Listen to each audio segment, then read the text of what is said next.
All right, everybody. Draft-A-Ganza is back, baby. We are back in business. Frankie V from uSTADIUM in the house. What's going on, everyone? We had an eventful first round, that's for sure. A lot of chalk to kind of start out the draft, I would say. You had Cam Ward going 1. You had Travis Hunter obviously going 2, but via trade.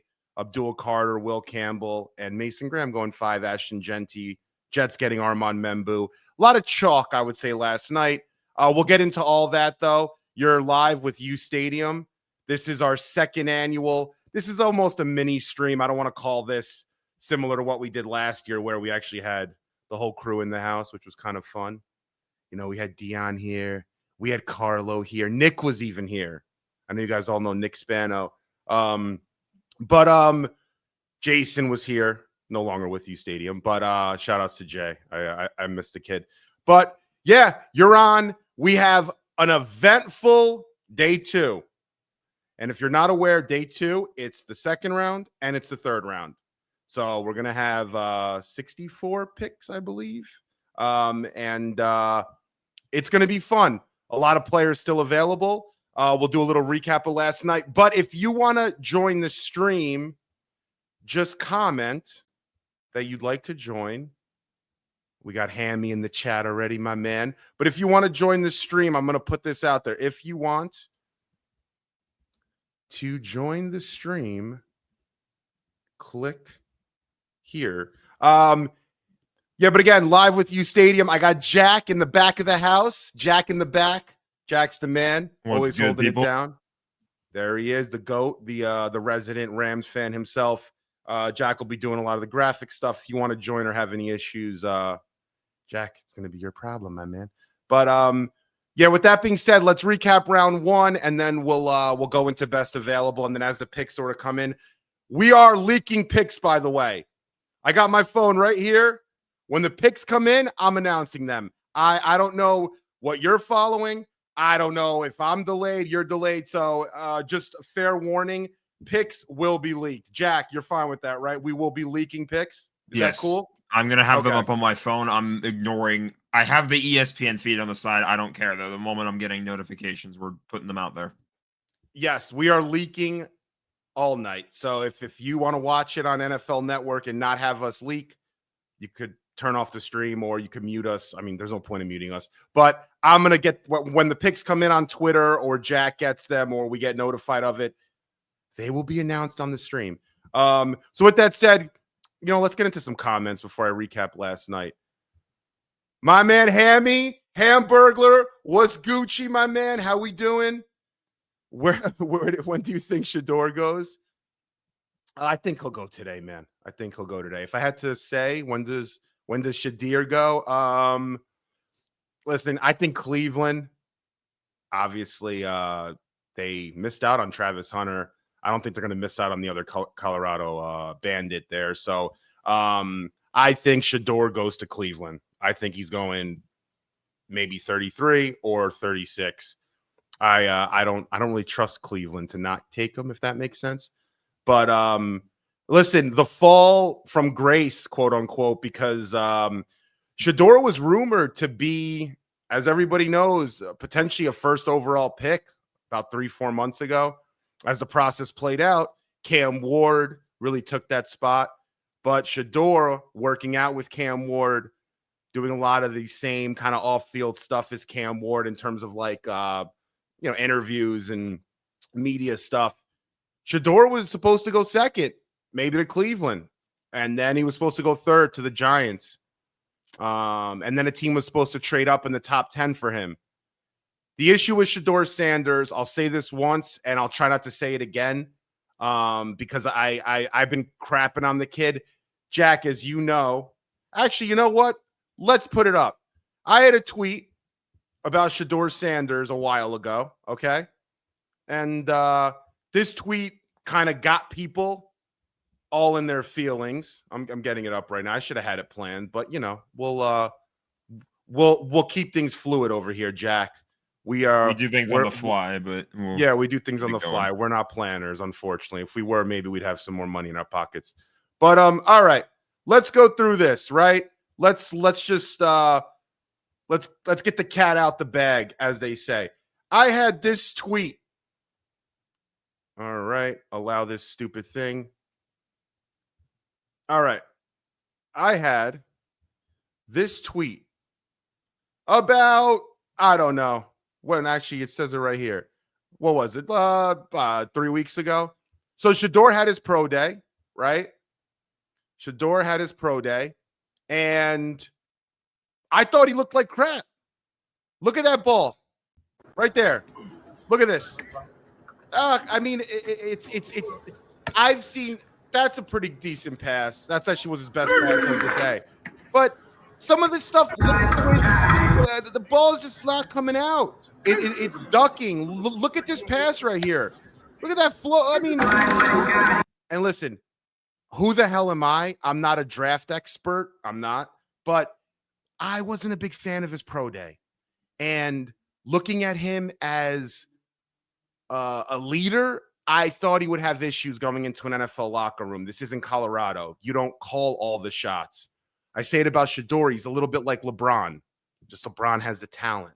LeBron is maybe he's the most talented athlete I've ever seen. Shador to me doesn't have the talent to back up the bravado. And I like it to a degree. I just think he's going too far. So when I tweeted about this, these are the comments I got. This is a weak, opinionated, agenda-based post. I can't wait for the draft to get here so I can stop seeing these ridiculous takes on Shador from guys with no freaking clue. Oh, Frankie, everyone on this app is a damn quarterback's mechanics coach. All these takes are getting ridiculous. If you go down this, I'm just, I was getting kind of beaten down a little bit. I held my own. I don't really care. People saying to me, "Oh, he's going to wait till he goes top 10. I go, he might go top 10. I still don't think he's that good. Sure enough, Shador Sanders, he didn't not go top 10. He didn't go in the first round. And Adam Schefter just said that Tyler Shuck, who, by the way, I have Shador ranked in front of Tyler Shuck in my rankings, he thinks Tyler Shuck's going to get drafted before Shador. So, listen, you could think whatever you want about my opinion on Shador Sanders. I don't give two shits. I don't give two. I don't give one shit about it. I don't. It is what it is. I physically don't like him. And off the field, his personality, I don't like. I'm not going to fake it. It has nothing to do with confidence. I think Cam Ward's super confident. I love the swag. Not with Shador. I find him a little phony. That's all I'm going to leave it at. I don't hope bad on the kid, but out of all of these prospects, Shador's got the $5 million car collection. Shador has raked in NIL money, and good for him. I have no issues with guys getting their bread, but I'm not going to be bending over backwards or caping, as they call it, for Shador Sanders, who I don't even know if he'd be in this position maybe if it wasn't for his father. And I'll give him this, coming from an HBCU at Jackson State and even being in the conversation to be going top 10 is a testament to his work ethic, and I think he works hard. But humility is a hell of a drug. You'll be humbled in the NFL. Shador needs to be humbled. Needs to be humbled. You're not going to call the shots. You're not LeBron James in year 8 when LeBron got in Rich Paul and Maverick Carter and did that little thing, that little, band they had there. They call the shots, and they can call the shots because LeBron can go wherever he wants, and he's the best player still in the NBA, I think. So, Shador, you haven't accomplished anything yet, man. And, I respect your father because he's probably the best corner ever. And I loved his bravado, but NFL's a different game. GMs don't care. People want to bring race into it. I don't look at football like that. I thought Jaden Daniels should have been the first pick last year, and then Caleb second. I thought Cam Ward was easily the best prospect.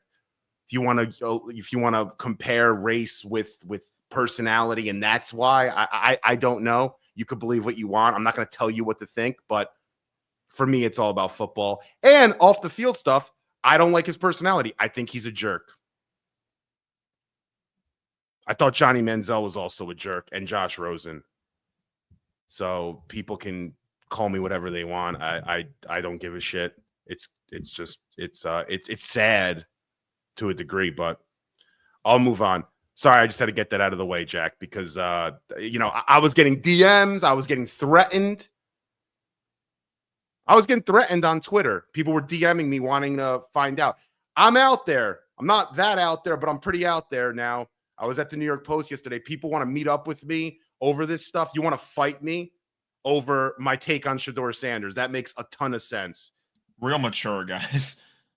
Listen, it comes with the territory. Listen, I understand if Shedeur Sanders is doing something for a community and I'm unfairly judging him. I get it. I'm not unfairly judging him. His tape is not that good. He's an average to above average quarterback.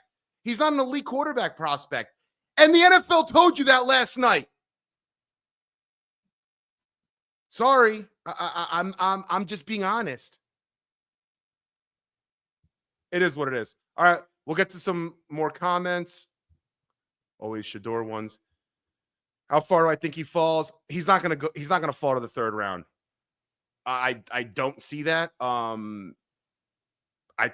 think Cleveland with one of these next 4 picks is going to get him. And I'll say this. I think if Cleveland gets him, I think it's a good move. Sit him for a year or two. Listen, Shedeur Sanders for me isn't 10th on my rankings.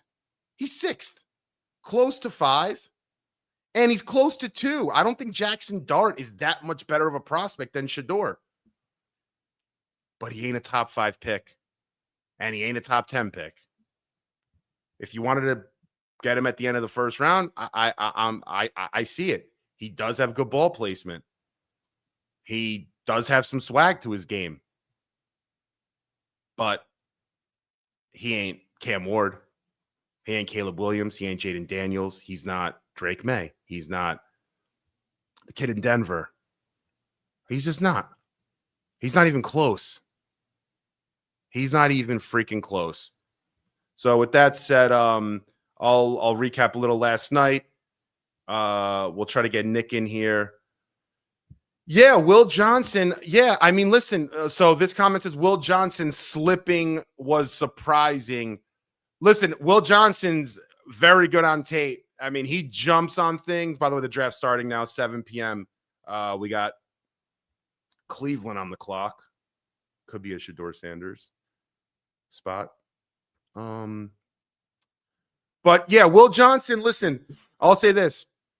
Great player. He has a degenerative knee issue. Now, what does that mean? I have no idea. As Aaron Glenn says, I'm not a damn doctor, but it's a little bit alarming. And you know it's alarming when a player of his caliber is falling out of the first round. You know, if he went 20, that's something. Now that he went outside the first round, because he's clearly right now, I mean, he's the number 1 corner in this draft overall. And last night, what, you had 2 corners go? So it's a little bit, how many corners went? More than 2, right? Last night, Jack, we had, well, I don't count Travis Hunter as a corner. You had J.D. Barron, you had Maxwell Hairston. Yeah, you had 2 corners go last night. 2 good corners. Yeah, you had 2 good corners go last night. J.D. Barron out of Texas, who I really like. The Maxwell Hairston pick for Buffalo. I do too. The thing with Buffalo is sometimes they need things that they don't grab sometimes. And but why did they get Maxwell Hairston? They got Maxwell Hairston because he's a burner. With his speed, he ran a 4.28 40. 4.28. I think he was a top guy at the combine. Yeah, he was. And they need somebody to guard Xavier Worthy. They just need someone to run with that kid. So Buffalo needs to figure out how to get that. quote unquote monkey off their back with Kansas City. So that's where that came from. But yeah, let's get to some more comment. You know what? Just open up for comment. If anyone wants to join the stream, Jack, if you want to pin the comment with the stream link, jump in. We'll get some folks in here. Again, you're on with Frankie V. We in the house. Draft-A-Ganza part 2 or season 2. Last year we had a live sort of event here. We'll do it again next year. I was at the Post last night. So that was pretty fun. Hipster genius. Steelers don't have a pick until 83. Do you think that's where they take a quarterback, and who do you think that would be? Man, I just don't listen. I don't understand Pittsburgh's strategy in general with their quarterback situation. I don't know what they're trying to accomplish there. They don't have anybody in that room. They're not really rumored to take anybody in this draft. I don't know what they're doing. And honestly, it's been Mike Tomlin's kryptonite for a long time, that quarterback spot. Pittsburgh has really everything. They make something out of nothing every year. They have a winning record. They make the playoffs basically every year. They have a winning record every year. That quarterback is just killing that team. This draft at quarterback is a little bit weird because there's not really a sure thing in terms of day one starting caliber guys, but you might hit some home runs with some late guys, which I like. So I really like this quarterback class in terms of value late, but it's a roll of the dice. But you're rolling the dice in this draft with a quarterback. Last year, you really didn't have anyone to roll a dice with. This is a 6-sided dice. Last year, you might have had 1 or 2 sides to it. This, you have 6 sides. You roll it a few times, you'll hit on 2 and 4 out of the 6 guys, That's how I view this class, but you got to roll the dice to play. But you may miss, and then is Tomlin going to be there? So we'll get to good evening. The good evening potato head man. Reptar's in the house. Reptar, how we doing? Mr. Nike. I agree 1,001,000%. He should have thrown at the combine, and he should have played in the Senior Bowl. Why didn't he do that? It's not a Colorado controlled event. It's their show, the Shrine Bowl. Well, they're trying to make it their show, and they do their stuff at the pro day. He should have went to the combine for sure. And he should have played at the Senior Bowl. Why didn't he? He thought the media stuff, he thought his tape, his stats would speak for itself, and it did not. That's why we're here on day 2 talking about Shedeur Sanders not being picked. But yeah, shout outs. We got 370 on the Twitter and the YouTube. Rolling right through. Yeah, whoever community noted Dion is a GOAT. Yeah, that was so funny, man. That was incredible. I love that. Yeah, community notes are godsend. They're so funny. I wonder if they community note their own community notes sometimes, or it's like Wikipedia. Anyone could kind of put them up there, but it's true he wasn't. I think your account has to be approved or some weird shit like that. I don't know, but yeah, it is what it is. It's still funny when it happens like that. When somebody's just like, yeah, he didn't even go in the top 10. Yeah, in the first round. Drinking coffee, by the way. This is not whiskey. Some just cold brew. Will Levis had the same issues with overconfidence too. Yeah, big time. And that's starting to become a trend, really, with some of these quarterbacks coming out and athletes in general. I think they're trying to, put across that they're leaders because they're telling you they're leaders and they're telling you they're confident. You can't dictate confidence. You either have it, you develop it, or you don't. You're either a leader or you develop it or you don't have it. Telling someone you're a leader and you're confident doesn't mean you're a leader or you're confident. That's where Shedeur drops off for me. I think he says the things that you'd want a leader or someone confident to say, but he ain't. I don't think he's that yet. I'm not saying he won't be that, but if that's your MO and he's got to play that card because the tape and the pro day and the throwing and the mechanics and the negative 150 yards rushing in the last 2 years doesn't bode well if you're not able to say that I'm Tom Brady. What did Josh Rosen say? I'm going to be the next big thing in this, in this league. It's BS. And I'm saying it's BS from my perspective. I read BS. But we'll get some more comments. We got VJ. Wait, VJ, I'll get to you in 1 sec. Just Craig Atman Caruso. My man, what's up, bro? Who's really taking Sanders? Listen, someone's going to take him. Just like someone's going to take Kyle McCord. Someone's going to take Will Howard. Someone's going to take Riley Leonard, I think. Someone's going to take Shador. And they're going to sit him for a year or two. We've gotten past the point where Shador Sanders is going to be a starter as a rookie. That's great for him. That's the best thing that could have happened to him, is him not going to a bad team with all the, aspirations of him making something out of nothing. He's not resurrecting a franchise. He's not ready for that. This, for him, actually is the best thing for his career. Yeah, the troll would be if the Jets did it. Yeah, man, if the Jets get Shador Sanders, I'll be honest, he's one of my least favorite prospects for a lot of reasons, but I would root for the kid. I'd root like hell for the kid, man. I'm a Jets fan. Come on. Hipster genius. 3 coaches since 1969. Tomlin isn't leaving Pittsburgh. Yeah, man, but listen, dude, sometimes things get stale. You're not a coach forever. I think Pittsburgh's got like another couple years with Tomlin before they're like, what the hell are we doing here? You know what I mean? How long is he going to stay there? They got to do something. And Pittsburgh, they want to win. So, all right, with that said, we're going to get VJ on. It looks like he's are you skiing, bro? What's up, bro? I'm not skiing. I'm out, man, with the kids, man. But I have to jump on my man, Frankie. What's goody, my dude? What's the deal? Just doing the dad thing, walk around Disney Springs, trying to get some cardio in. There we go, man. Walk. Listen, if you ain't jogging, if you ain't running, at least be walking, right? That's what they say. That's it. I can't run anymore, man. That's right. My knees are bad. Knees are bad. How old are you? You just can't be bad. Come on, bro. Come on. I'm older than Rodgers. No, I'm kidding. Hey, here we go, guys. Here we go. All right, Frankie. At the podium making their pick.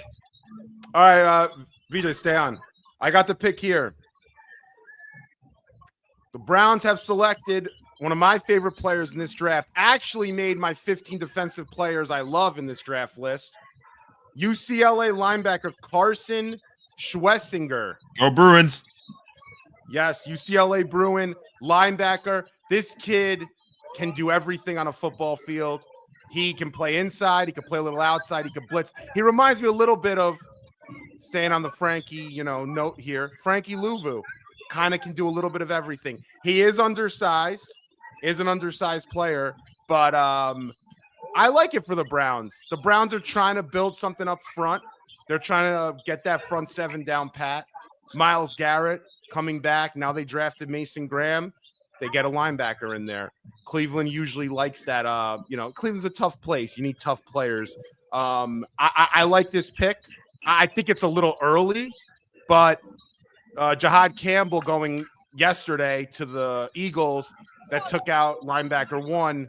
I don't think they wanted to wait because there's not that many linebackers in this class. So the Cleveland Browns selecting Carson Schwessinger, who was on Dane Brugler's board, was projected to go in the second round. On my board, he was projected to go in the late second. But, hey, they get who they get. And, I think it's a solid pick. But, VJ, speaking of solid picks, bro, what are you thinking, man? Give me the honest opinion of VJ about this Armand Membu pick. Did you want Tyler Warren? VJ's a big Jet fan, part of the uSTADIUM family. VJ, break it down for me, bud. I mean, it was either Warren or Membu. Since we've been talking, it's one or the other. I mean, Warren would have been the sexier pick, of course. Get the weapon. We really got no receivers besides Garrett Wilson on this team. I mean, we got Breece Hall coming out of the backfield unless he gets traded in the next couple days. We never know, right? But, I mean, you can't hate the pick. I mean, it wasn't like you're jumping up and down. You know, another offensive lineman. Jets should be, set with taking an old lineman for, the next 3 drafts. I don't want By to the hear way, about breaking news. We got the next pick in the draft, someone that a lot of Jet fans wanted. The Texans have selected wide receiver that Jet fans wanted.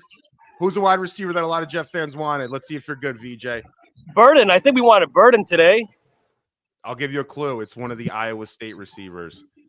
Franco got us. If you want to break news, break it in. They select Jaden Higgins, wide receiver out of Iowa State. Yep, I wanted Jaden in the Rams. That hurts. Yeah. I'll be honest. I'm not the biggest fan, but at this point, we just need pass catchers. But shout outs to Franco. Coney Leone. That's a great freaking name right there. That's a freaking name. But VJ, Jaden Higgins off the board. But yeah, keep going, man. Now I got a couple questions for you, Frankie. Just now, Tony Pauline's got it floating around that we want Mason Taylor today. Do you think there's any validity to that? And B, would you like that pick at 42? Tony Pauline has no idea what he's talking about, bro. Tony All right, Pauline so B, would you like the pick? As my next door neighbor. I'm not listen. Tony Pauline, listen, I'm sure he speaks to scouts and stuff, but it's Aaron Glenn's decision. It's Darren Muji's decision. Those scouts can say, "Oh, well, there's a trade, breaking news," but they can say whatever they want, but that doesn't mean they're gonna do what the scouts say. So Pauline just goes based on what the scouts think, and Mason Taylor to me would be an okay pick. I wouldn't love it though. Get a real pass catcher, but yeah, we have a trade. I don't know the full terms yet, but the Seahawks have traded up to 35, so they're on the clock now instead of the Titans. Seahawks are on the clock. So the Seahawks trade 52 and 82, their third rounder, to move up to 35. That's not a bad trade. Actually, yeah. So they give up. Seattle gives up 52 and 82 to go to 35. And I wonder if it's another weapon for Sam Darnold, maybe? Yeah, it could be. Let's look at what we got here. So we got some best available players. If you want to throw those up, Jack. But we have some receivers that I like, VJ. So VJ, I want Trey Harris. I'm a big Trey Harris fan. I think Jalen Noel would be a good fit here. Kyle Williams is really my guy. We have Luther Burden out there. So it seems like Seattle, I'm with you on this, tight end or wide receiver, right? So Seattle moves up. And maybe look at Shador Sanders. What do you think? He's been Mel Kiper's best player available. Mel Kiper's about to go into cardiac arrest the whole first round, man. Every time Shador didn't get picked. Unbelievable. But VJ, any last words? VJ, I like you on the stream, man. I like you on the stream. Yeah, I got to get back to the kids too, man. They're waving me around here. Do you think, a quick hot take, Frankie, I think Shador does not get picked this whole second round. That's my hot take for today. Hey, as we say, make it a uSTADIUM take. I don't think that's going to happen, but all right. If it does happen, I'll be cheerleading about it a little bit. You know me. Well, thanks for having me on, man. I'm a petty guy. Hey, appreciate you, VJ. I'll talk to you soon, brother. We'll talk soon, buddy. Take care. Later, man. All right, so the Seahawks have traded up. And let's see who they're going to take. They obviously are eyeing some talent, I would say, especially on the, offensive side. They actually last night drafted an offensive tackle who actually is projected to be a guard in Gray Zabel. Wow, there we go. Franco is on it. Franco, stay in the stream. Nick Emanwari, Seattle. Taking a safety that is a baller. Wow. Nicky Manwari, my number one safety in this draft. Going to the Seahawks. This is an interesting move. They're kind of getting over the Jamal Adams thing, I would say. And they're kind of replacing that void with somebody who is just a beast. Nicky Manwari, 6'3", 220 pounds. And he ran a 4.38. The kid is all over the place. He was my favorite safety in this draft. He's somebody that really changes your dynamic as a defense. I think that's a great move for the Seahawks. Having a defensive-minded coach there, who was there when they drafted Kyle Hamilton and Mike McDonald, Nicky Manwari, come right in there, learn from a defensive guy, and try to prevent teams from scoring points so Sam Darnold can win some games. But yeah, I really like that. That's an interesting move. I had a whole list typed of the best players available, and 2 of them have already been taken. So that list is going to have to get updated pretty quickly. Who'd you have?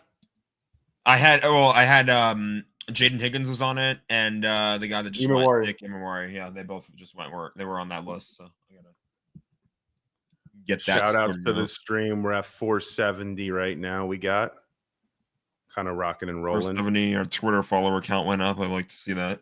Nice. Seahawks are about to make this pick official. So some more best available players. We'll kind of dive into it a little bit. Jack, if you want to throw that up. But running backs for me are interesting because my best available back at this point, I'll go by position by position. Add a few more names to this list and we'll get it up. Is TreVeyon Henderson. So if you want a running back, I'm looking at TreVeyon Henderson out of Ohio State. And the interesting thing about TreVeyon Henderson is he projects out a lot to be like a Jahmyr Gibbs kind of back. With Quinshon Judkins there, they had like a Montgomery Gibbs dynamic. But TreVeyon Henderson in today's kind of NFL is lightning in a bottle. Speaking of Quinshon Judkins, he just went, Franco's on it, to the Cleveland Browns. The Cleveland Browns, that just came off because I was going to say, if it's not TreVeyon going next as a back, I could see Quinshon Judkins going. He went. Quinshon Judkins goes to the Browns. Now, I'll say this about Quinshon. I didn't have him this high. I didn't have him as a 3rd running back being selected in this draft. But when you Google running back, this guy comes up. This guy is a running back in every sense of the word. He has no weaknesses in his game. He can take 35 carries. He could take 10. He could catch out of the backfield. He is your every down back. My issue with him is just longevity. I think he'll struggle if he plays the way he does to survive in the NFL because he is a physical back as well. But my notes on him, he has short strides, which keeps a great contact balance for him. Good vision, follows the mesh, plays running back the way you'd look at it and expect from it. Is consistent, great goal line guy.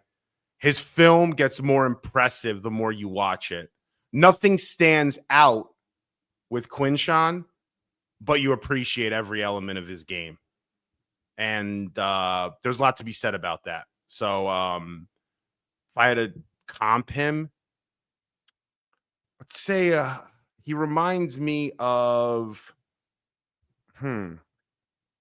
reminds me a little bit. I was, the back that hold on, I had it written down. I want to say because I think the comp is perfect for him. He reminds me a little bit of Josh Jacobs. There we go. So Quinshon Judkins and Josh Jacobs to me are extremely similar in their skill sets. They really don't have a weakness, but you're not looking at one element of their game and saying like that's the thing. But Cleveland, I don't know if this is the best use of picks at this point. Went a little high for both, but 2 quality players, 2 tough players. Cleveland getting the linebacker, Carson Schwensinger, and then following that up 3 picks later with Quinshon Judkins. So Cleveland's trying to ground and pound and trying to stop you from scoring points. So VJ might be right with that hot take. Yeah, I agree. VJ's a GOAT, bro. I mean, there's GOATs, and then there's VJ. He's not even a GOAT. He's above GOATs. Franco, would you consider drafting? Yeah, so Dude, this draft with edge rushers, especially now, because I think the top guys I'm not a big fan of in this draft. I wasn't a big fan of some of the guys that went. For example, Jalen Walker, Shamar Stewart, Michael Williams, even James Pierce to a degree I'm not that big on. But the edge rushers that are available, Donovan Izaraku, I'm big, man, on him. It reminds me a little bit of Dwight Freeney, Elvis Dumervil-ish. Boston College kid. I think he's going to go pretty soon. He's a menace off the edge. Led the FBS in sacks per game, actually, and took home the Ted Hendricks Award as the nation's top defensive end last year. So Donovan Izaraku is big time as a prospect. The other kid I really like that's later on is David Walker. I know that's a name that not many people are like, who the hell is that? Is that Skywalker's cousin? No, it's a Central Arkansas edge. Like him a lot. I also like Landon Jackson. He looks like the ultimate warrior out there. Not really a traditional pass rusher, but extremely lengthy, 6'6", 265 pounds. I like the kid out of Ohio State too, JT Tumalau, who, when you watch Ohio State on their defensive side, and that team just has a breadth of talent everywhere. When you watch Ohio State, you're like, I draft him, I would draft him, and I'd draft him, and I would consider drafting him and that person too. He's one of those guys. He reminds me of Alex Highsmith, another edge I like. And the edge that might be better than all those guys I just named is Mike Green. Out of Marshall. The problem with Mike Green is character concerns. He got into some, I don't know what it was. I don't even want to speculate because I don't like talking about people's legal stuff, but character concerns. He had to sign NDAs or stuff with the college and had assault allegations. I don't know. Teams take that stuff more seriously now. And this stuff comes out a lot more now with social media and the way things are going. I told Jack, stay off of OnlyFans, be careful. No, you got to be careful. It's the day and age where we're removing a team name from your bio as a negotiation tactic. So, yeah. Interesting note by Jeremy Fowler, one of our guys. Quinshon Judkins now is the 7th Ohio State Buckeye on the Browns roster. So good for them. The Dolphins have traded. Uh-oh. Yes. Dolphins have traded up with the Raiders at 37. See what happens there. Good evening, Bucko. That's our man Reptar. What do you think of the Nicky Moore? I think it's an awesome pick. I think he's a menace as a safety, dude. What's up, Stanley? Yeah, I love him. Extremely high ceiling. Has a floor though. Whereas Malachi Starks doesn't have the ceiling, but has a higher floor. And I'm going to use that. When I look at prospects, I look at the ceiling and I look at the floor. That's how I do it. I don't, you can, that's how I look at prospects. I think Nicky Moire's ceiling is as high as any safety I've ever looked at. Literally has one of the highest floors. He's 6'3". He's LaRon Landry size. He's LaRon Landry, Sean Taylor with a little Ed Reed and some Palomalu. When he's playing well, he can move like a corner. He hits like Ray Lewis. He's 6'3", and he ran a 4.3 something, 4.38. What's not to like? And he has the numbers to back it up, and he has a few pick sixes, and he gets his hand on the ball. I know people liked Malachi Starks, and he's got the higher floor, and he sees the field a little better. But you want to talk about a ceiling and upside?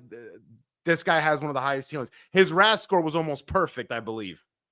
He either got a 9.9 or a 10 out of 10.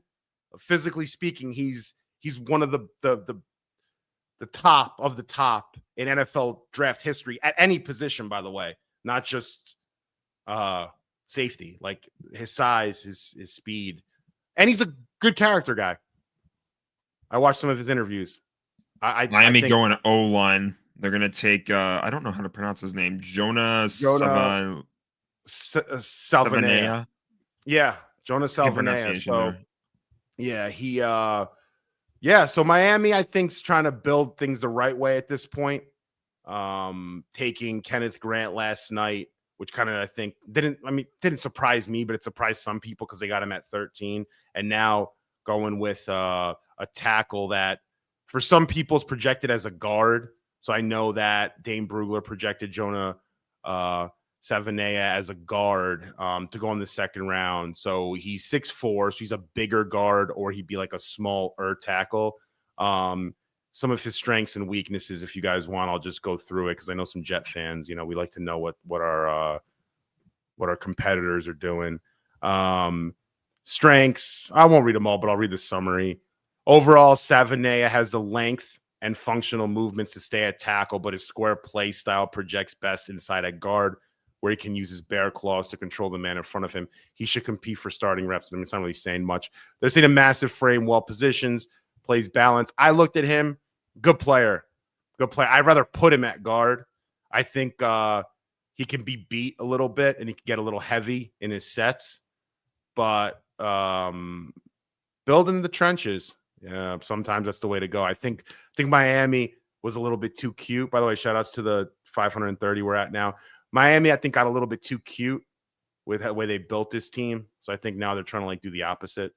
They got rid of Christian Wilkins last year. They paid Waddle. They're like, oh, let's kind of build things the right way. Franco's on it. Franco, you're GOAT. You're goated. Reptar, if the Jets draft Shadir, I will root like hell for him. I have nothing against the kid. His boy band, I do. His fan club, it's like a cult. I have a problem with them because they try to judge you for not liking the prospect, and that's not going to fly with me.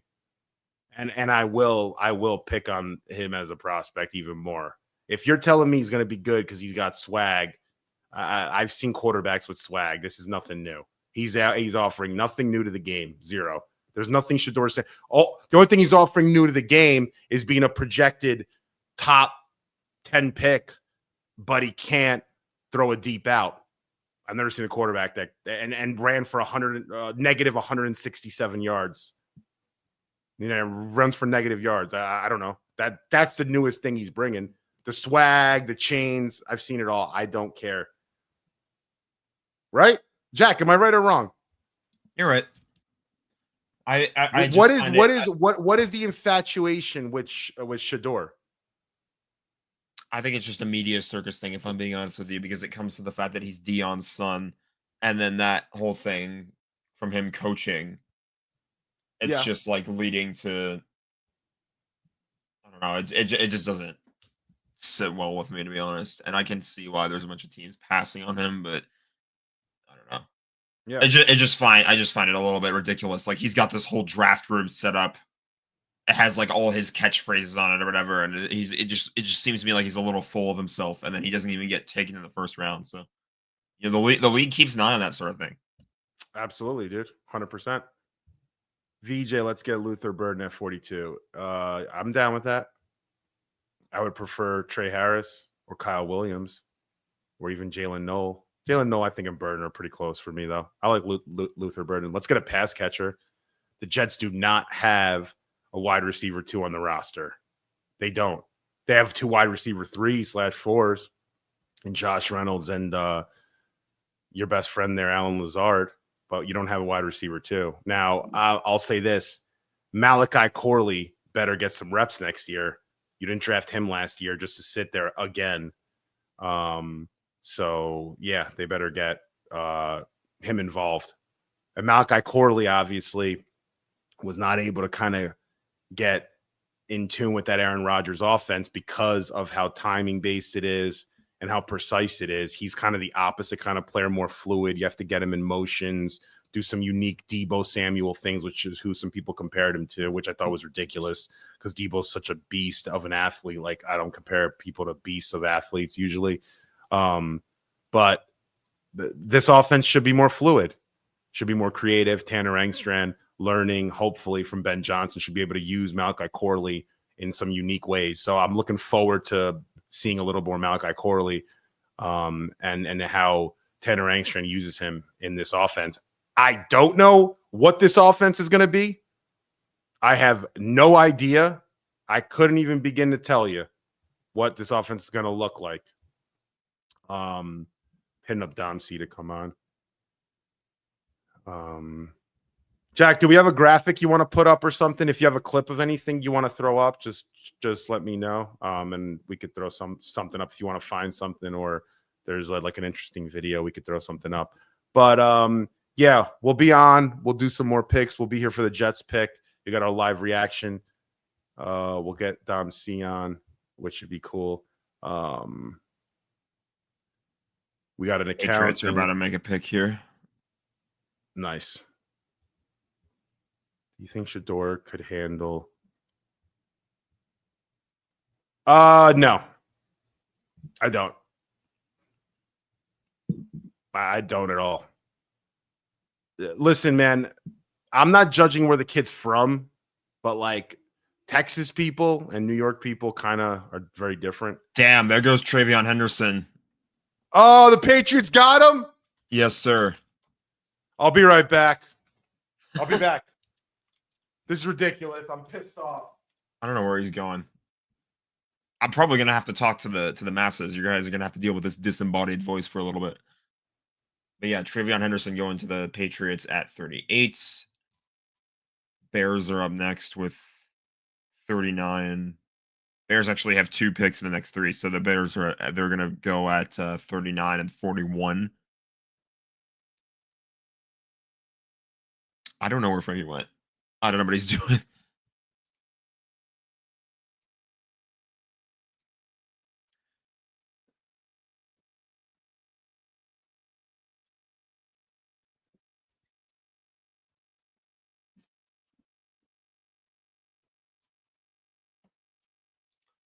Sorry, I had to call someone.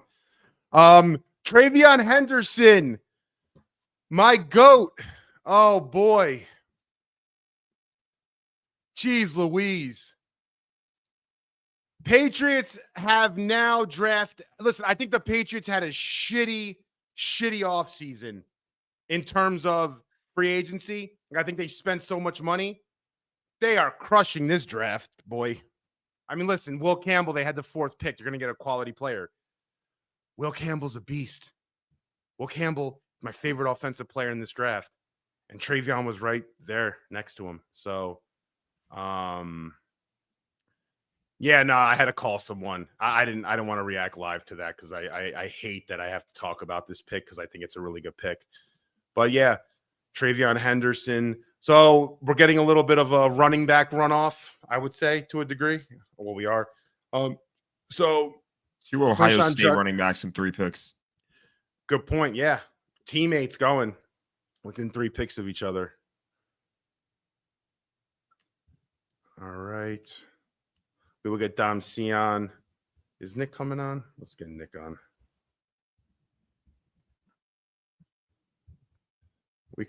Let's go to the Twitter and see what we got. We will go to the Twitter.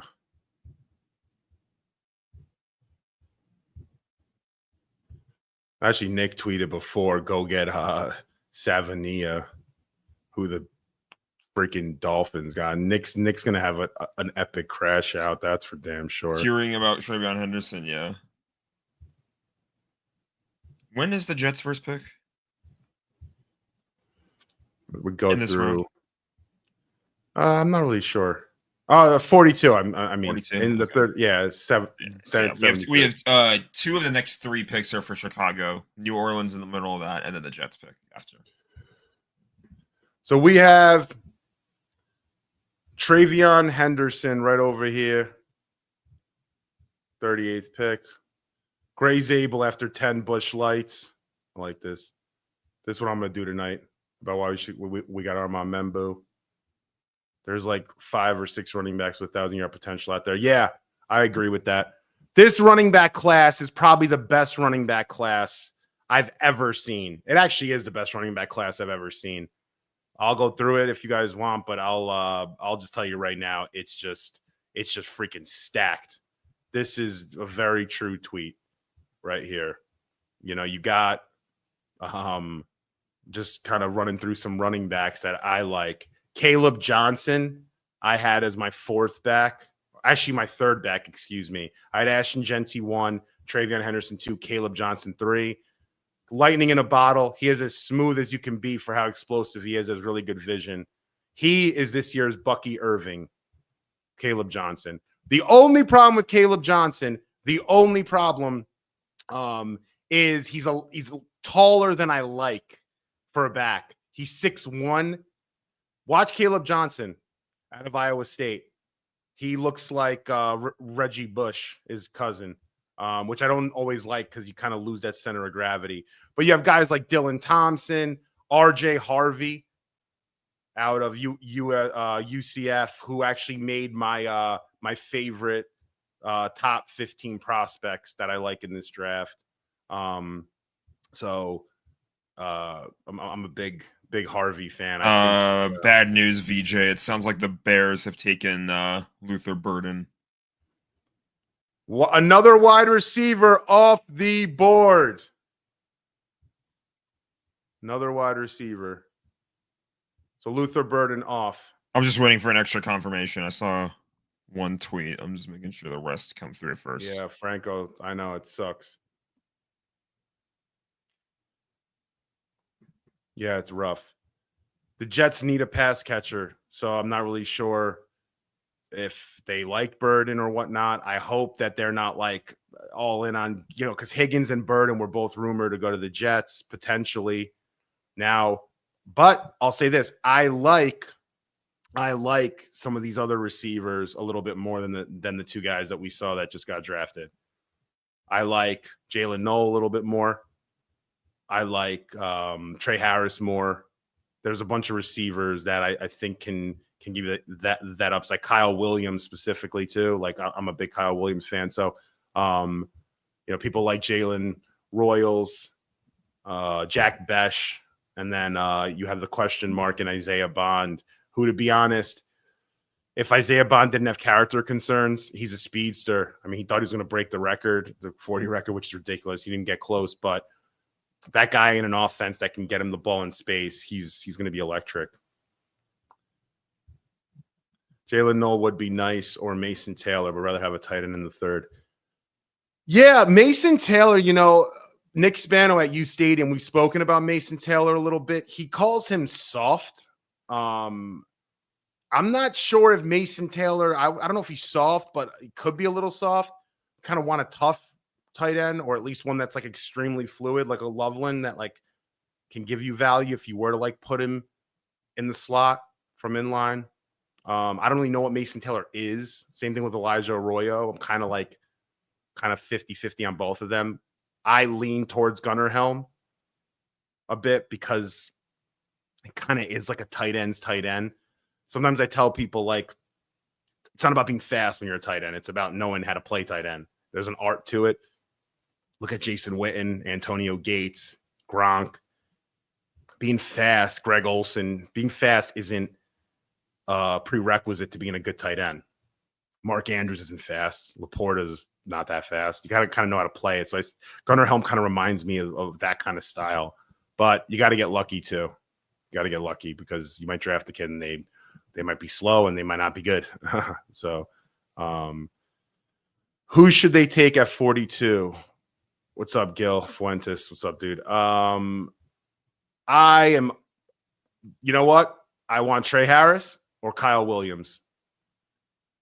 That's it. Trey Harris or Kyle Williams. We got 2 picks in front of us, New Orleans and Chicago. Shedeur Sanders still not picked. We better not pick Shedeur. It'd be hilarious if we do. So this, by the way, officially completes the Panthers-Bears blockbuster trade. Adam Schefter just tweeted that's the end of the trade. So the Bears ended up getting DJ Moore, Darnell Wright, and Tyreek Stevenson, Caleb Williams, and Luther Burden, all for the Panthers to get Bryce Young. Yeah. And I'm looking right now. Yeah, the Bears offense, they're stacking the deck, that's for sure. You know what, though? To be completely honest, being completely honest, I don't necessarily like what the Bears are doing. Get another offensive lineman. Get a safety. You got Ben Johnson there. I know you want to like score 30 points like he was doing in Detroit, but how many wide receivers can you feed? You had troubles feeding those guys last year. DJ Moore looked like he wanted to quit halfway through the season. Well, you're going to feed Luther too? And you got Rome, and now you have Loveland, and you have Komet. I don't know. Draft a running back there, right? You have DeAndre Swift. Listen, maybe they like Burden that much that it makes sense, but DJ Moore, maybe he's on his way out. You know, I don't get how you're going to feed DJ Moore. How many receivers do you need? It's kind of crazy to me.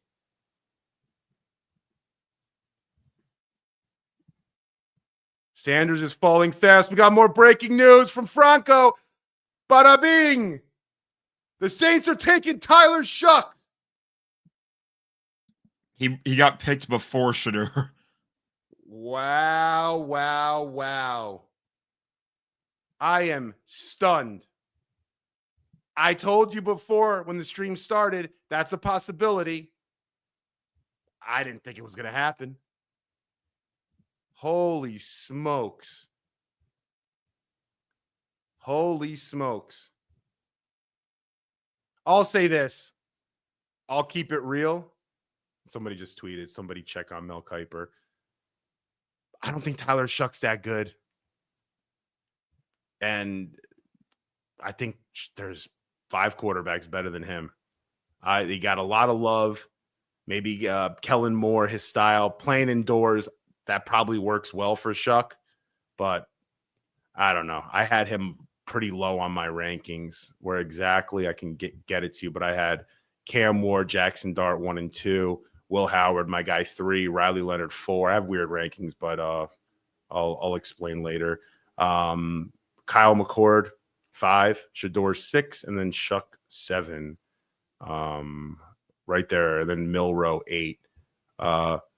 Has a nice arm from a clean pocket, but Tyler Shuck, man, is I don't know. He's not better than Will Howard.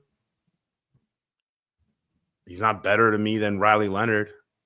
I can't wait to watch this Mel Kiper crash out, by the way. You know, but I'll give Dane Brugler credit. He had Shuck pretty high on his board. He was in his top 5, and Brugler had him being a second-round pick. Adam Schefter actually mentioned that Shuck is going to go today before Shedeur. So the Saints look pretty happy. That's for sure. But that's not for Shedeur. You like that? That was kind of lame. All right, let's go through the Twitter.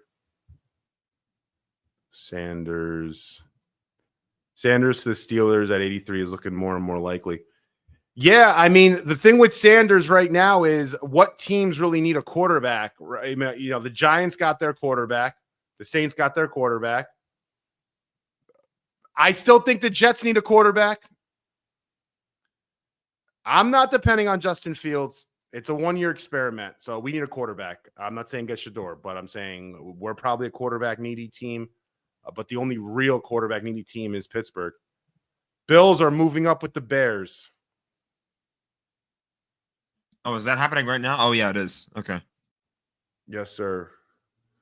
I think Franco's in the NFL offices right now. This dude is on one. Franco, we got to give you a Venmo or something. You're killing the game. All right.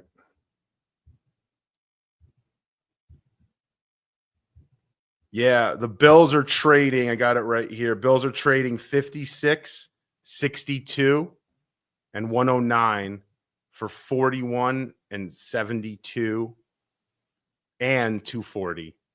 So the Bills move up from 56 to 41. They move up also they moved down from 62 to 72, and then 109. Interesting. All right, but stream's closing in right now. We're almost at 1,000 people. Tyler Shuck goes before Shedeur Sanders. I'll say this. I've been the anti-Shedeur guy. I am stunned by this development. I'm stunned. Shedeur Sanders was rumored to be a top 5 pick in this draft. He was rumored at a point to compete with Cam Ward to be the number 1 overall pick. They worked out together. I had Shedeur above Tyler Shuck in my rankings. 1 spot, but I had him above Tyler Shuck. Tyler Shuck's older. Listen, I'm not saying New Orleans should have drafted Shedeur there. I'm not saying that, but getting Shuck in the 2nd round, he's a 7-year senior, Shuck. He's 20, almost 26 years old. I don't see it on tape with him. They like him for his size, his arm. When the pocket breaks down, that kid has no clue what else to do. When the pocket's clean, he's very good. A comp to Shuck, Kirk Cousins. You know? And that's his ceiling. Tyler Shuck's ceiling is Kirk Cousins. Are you taking Kirk Cousins in the early 2nd when you have guys with ceilings that are potentially game breakers on at the quarterback position? But again, maybe this draft doesn't have them. New Orleans indoors, it's a good spot. Kellen Moore was a quarterback, broke a lot of records at Boise State. Now their head coach knows how to coach these guys.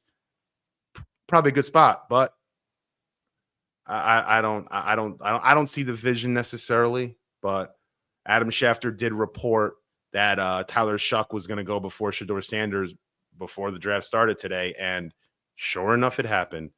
But shout outs to the chat gang. On Twitter, we were at 1170. YouTube, we only got a couple, but it's usually how it rolls. You know, our YouTube's kind of woady, Jack.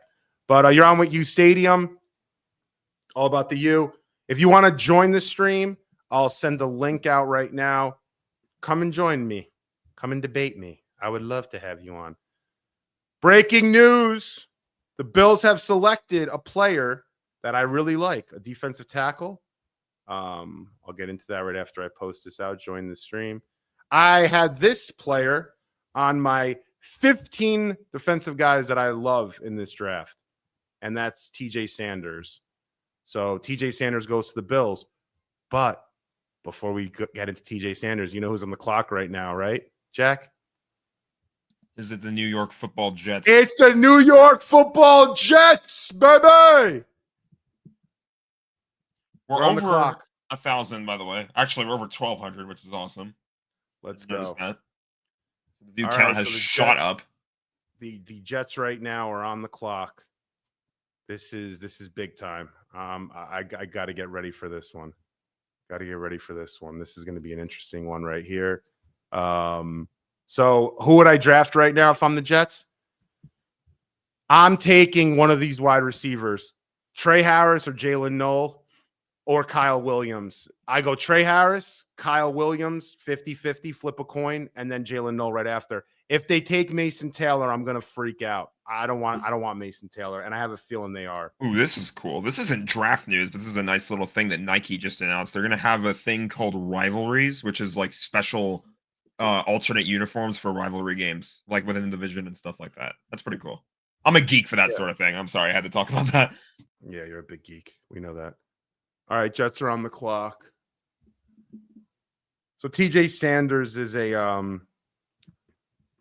just to kind of wrap that up. I don't want to talk about him after the Jets pick. I had him as he just got a great motor, big kid, 6'3", ran under 540.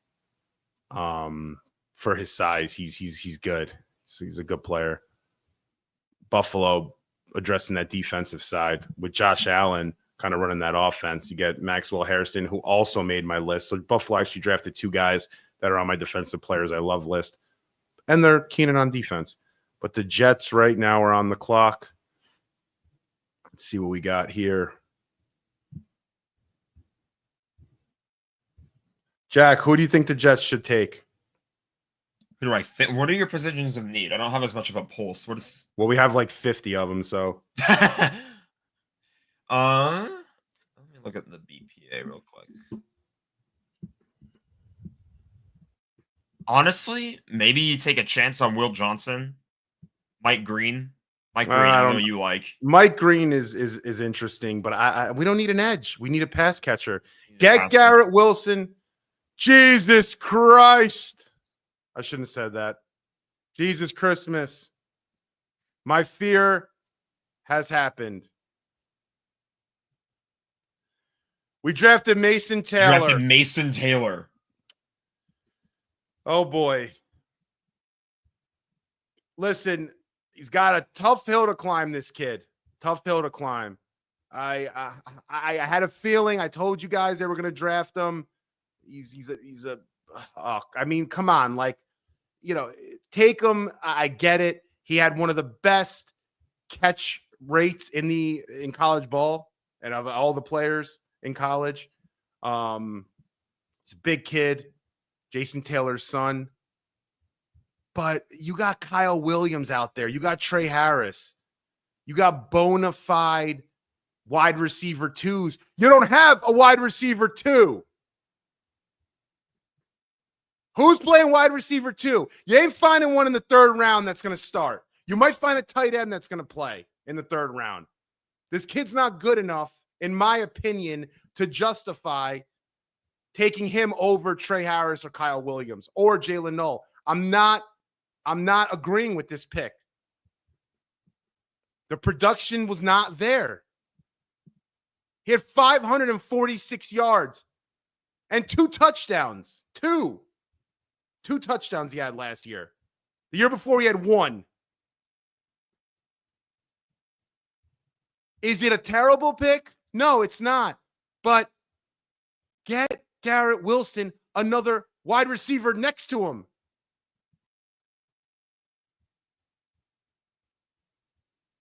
They called him Mr. Reliable. Okay. He's reliable. That's what we need. Reliable with a bad quarterback or a below average quarterback and a new head coach and a new offensive coordinator.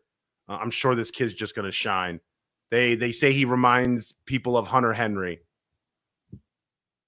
That's his comp, Hunter Henry. I'm good on Hunter Henry in his prime. I'm good. I wouldn't take Hunter Henry in his prime right now. There's tight ends I like more. I like 2 tight ends more than I like Mason Taylor that are out there. Gunnar Helm, and I would have taken a late flyer on Terrence Ferguson. And they still should target Terrence Ferguson late if he falls in the 5th or 6th round. You could get 2 tight ends. Ask New England about that. Although that didn't necessarily work out, but you know what I mean. Badlands has a comp of Heath Miller. Yeah, I mean, that's what he is. He's a little bit better than, like, he doesn't move that well, but he moves well enough. He can catch everything. Don't they want someone a little more explosive? Don't you? How do you look at your wide receiver room? The tight end room stinks. I'm not saying it's a good tight end room. It's one of the worst in football, but so is your wide receiver room. How do you look at Trey Harris? How do you look at Kyle Williams? How do you look at Jalen Noel? And then say, you know what? Let's get Heath Miller or Hunter Henry. I don't know. I don't know what. I'm not trying to be negative. I'm just, where are we going with this team? Try something. Roll the fucking dice once in a fucking while. We didn't roll the dice with Armand Membu, and I'm fine with it. Armand Membu is a very, very good, high floor right tackle. He's going to be very good. Mason Taylor's got a high floor too, but can we get some high ceilings in here? We're going to be crawling through this apartment with the way they're building it.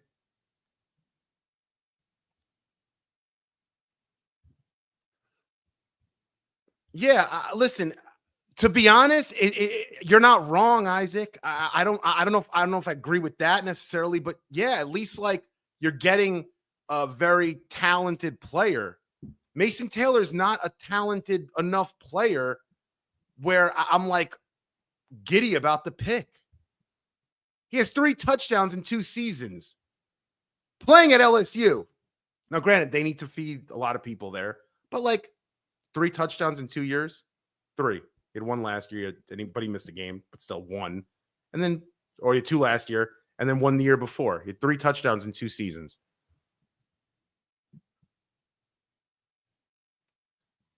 I mean, Jason Taylor's relationship there had something to do with it. Jason Taylor, if you're not aware, came and played with the Jets. It's actually pretty good here. Not the Jason Taylor that played in Miami, obviously. It is what it is. It's just nothing to get excited about. I don't like the pick. I'm not hating on Mason Taylor. It's just boring. You're putting me to sleep.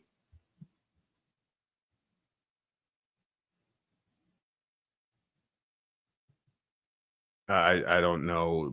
You know, Mason Taylor is a tight end that Mason Taylor is a tight end that should go to the Eagles, should go to the 49ers, should go to the Ravens, should go to the Packers, an established offensive team, a team that knows how to run offense. That's where Mason Taylor should go. That makes total sense. Dallas Goedert, you want to Mason Taylor comparable.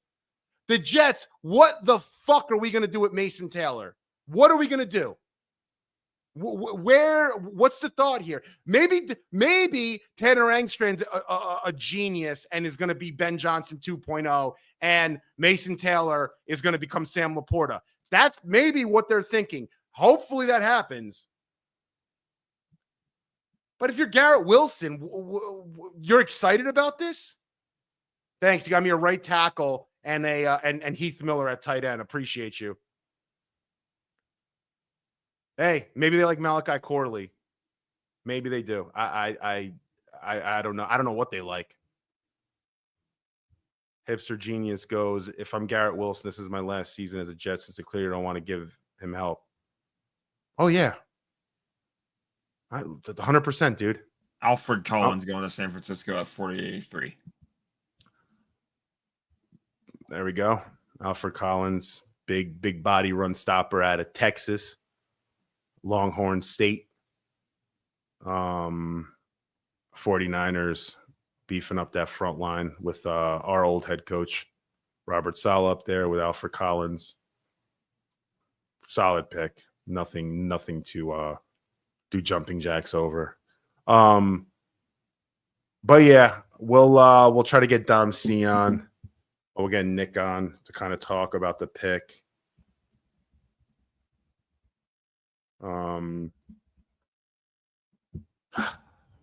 It's just the same thing over. It's the nightmare that just doesn't end. And I'm not saying Mason Taylor's a bad pick. A bad player, excuse me. I'm not saying he's a bad player. How do you watch Trey Harris on film, who probably made Jackson Dart into a first-round pick at quarterback, if we're being completely honest here? Just like I said, Travis Hunter made Shedeur Sanders even a name you'd consider in the first round. How do you look at Trey Harris on film and you're like, all right, we don't like something. He's got a slow 40 time. All right, pass. Then you put Kyle Williams on. You're like, oh, he looks like Odell Beckham sometimes, but, you know, he's too small and got small hands and drops some balls. All right. Then you put Jalen Nolan. Oh, but we have Mason Taylor, who moves like Keith Miller, who had 2 touchdowns last year. And, oh, that's the guy we're going to bring in with Justin Fields.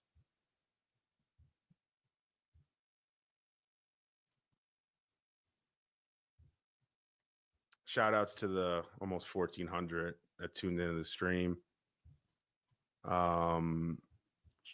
Get Nick on maybe. I don't even know if Nick wants to come on.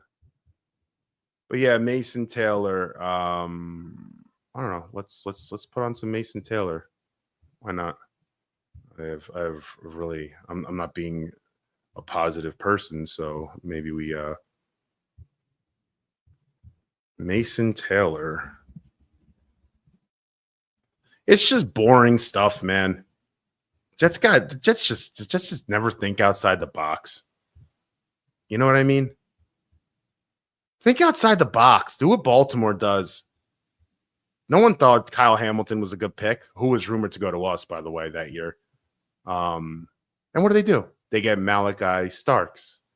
2 safeties. Why? Why would you get 2 safeties, Baltimore? Well, teams are running 2 deep safety. It's a cheat code. Let's get 2. No one even has 1, really. Not many teams do. We don't have 1. But let's just get an average tight end prospect. Average. That's all he is. He's just an average tight end. I don't know what's his ceiling. The guy whose name we couldn't pronounce earlier, Donovan Izaraku. He went? He went to the Cowboys, yep. Jeez Louise. That's sad. Not that. You know what? I'd rather have him than Mason Taylor. 100%.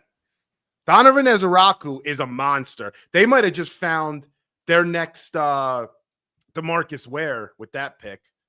But no, we're going to get a guy whose ceiling is Heath Miller. Just absolute insanity.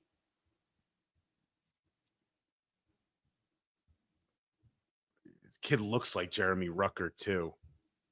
Literally. Right? This kid looks exactly like Jeremy Rucker. They could be freaking brothers. Look at him. Tell me this kid doesn't looks like Jeremy Rucker. If you told me Jeremy Rucker was wearing an LSU jersey, I would think that's him. Wow, only 1 drop pass. Okay, great. These are the stats that we like as Jet fans, right? 1 drop pass.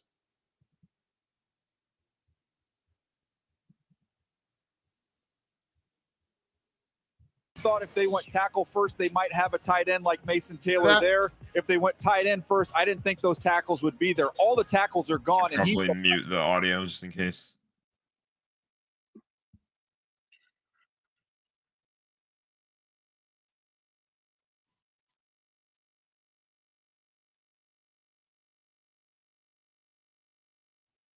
Boring.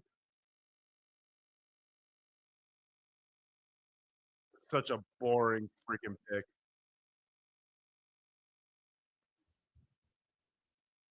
What's that mean? Boring. What that? You ever see that on Twitter? I see a million memes on Twitter. You're gonna have to be a little bit more specific than that. You want a tight end that I like here? I'll give you a tight end that I'd rather have than Mason Taylor. You want a tight end here? I'll show you a freaking tight end. I'll show you a tight end. I'll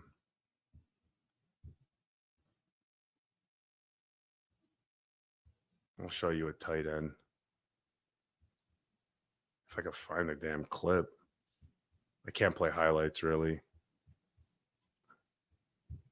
Here you go.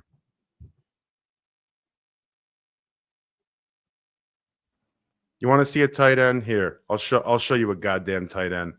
I'll show you Terrence Ferguson. There you go. This is him at this. See Terrence Ferguson and Sebastian Castro on defense. Got a little shake at the top. This is the kind of tight end you need. Little in, out, bam, fall over, biatch. Oh, I'm in. Big kid, great in space. They were trying to get him the ball, but no, we want Heath Miller. All right.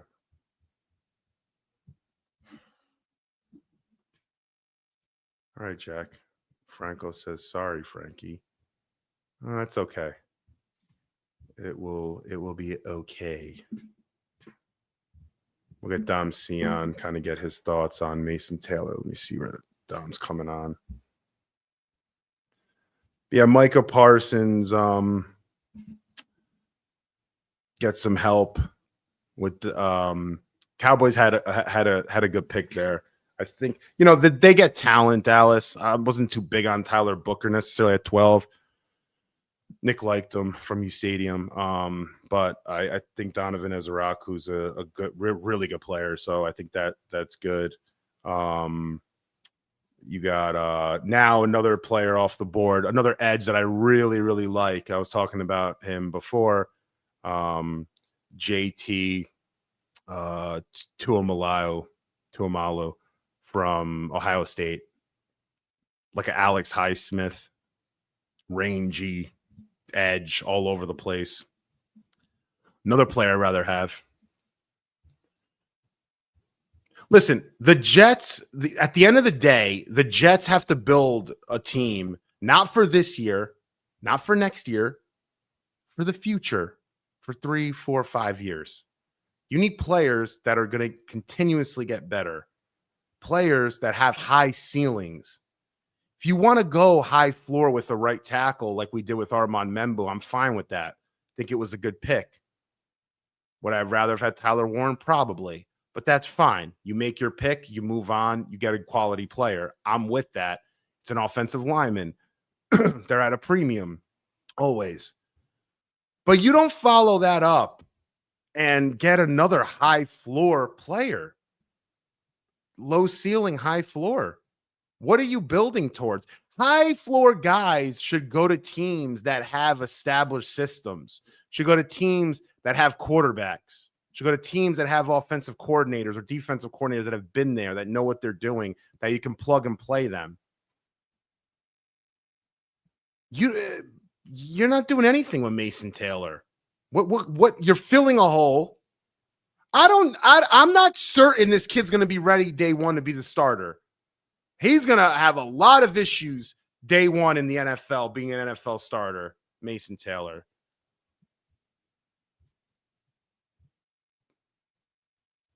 It is what it is. Okay. I get to yap a little bit because the Rams are on the clock. And I'm hoping... Do you want to jump on? Jump on camera. Come on. My hope is for Trey Amos. Yeah, I'll jump on camera for this one. Why not? Here we go. Here, go ahead. We'll do the Jack Hour. I'll come back. I don't know why my camera is reversed like that, but it is what it is. Jack Hour. I'll be back in 5 minutes. I'm gonna try to get some other people on. Okay. Okay. Yeah, my camera's reversed. I don't know why it's doing that, but hope you guys are enjoying the stream so far. With the Rams, I'm kind of hoping for. I don't know. I think safety is probably, or not safety, but like defensive back is definitely a position to need. The Matthew Stafford thing, I was hoping yesterday for Jackson Dart. Kind of, I'm not gonna lie, just because we're kind of looking towards like a future post Matthew Stafford. So I guess we'll see where they go, but there's just about okay. Pick is in. They're gonna go tight end. They're gonna go Terrence Ferguson at 46.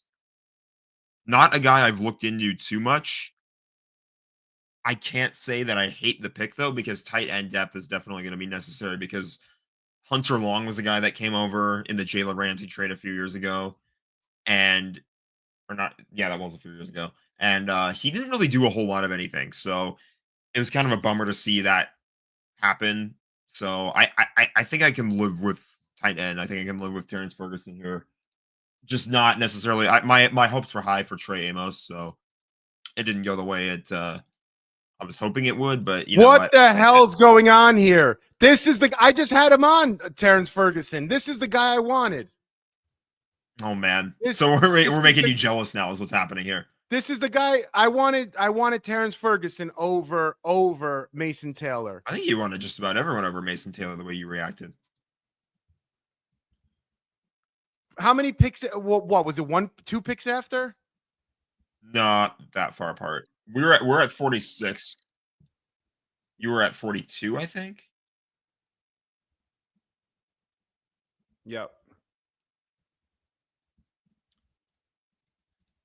But yeah, I don't know. My eyes were in other positions than tight end, but tight end is not. I'm not complaining about it at all.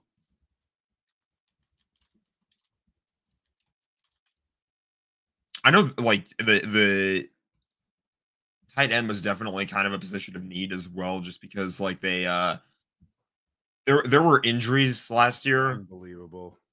Tyler Higbee got hurt. When that one guy who got extended. Why am I forgetting his name from the Lions? The guy that just got paid. This is ridiculous, man.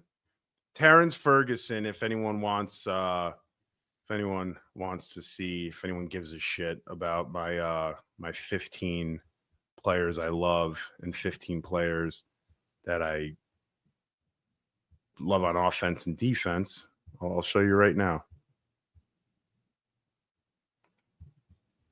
My camera was mirrored. I had to fix that. 15 players I love. All right, let's put this up. All right, let's go. 15 players I love on offense.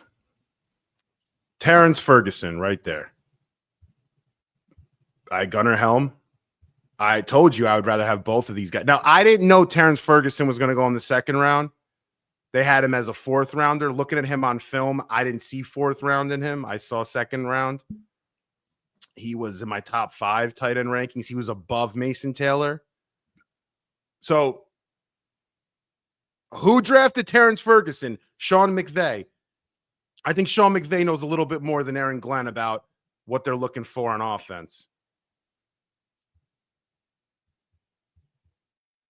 This is the complete whiff of a pick. And not a bad player. He's not a bad player. Mason Taylor. He's not who we should have got at 42.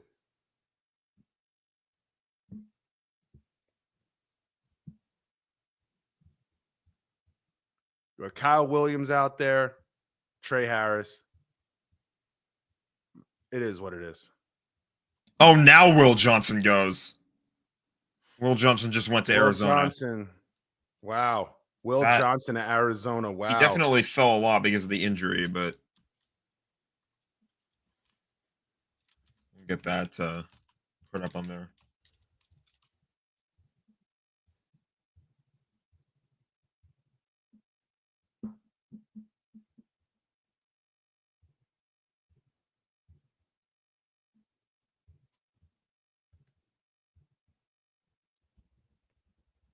I'm going to do my thoughts on the Mason Taylor pick in 2 minutes.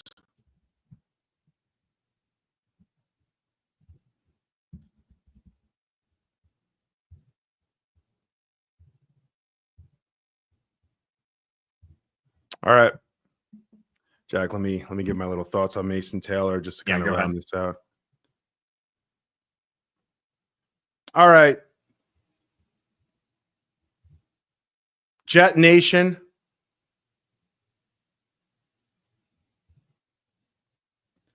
We are in a bad place right now. It's not a good place. And I'm not going to lie to you and tell you it's a good place. I like the Armand Membu pick. A safe, quality pick. High floor. But Garrett Wilson's out there.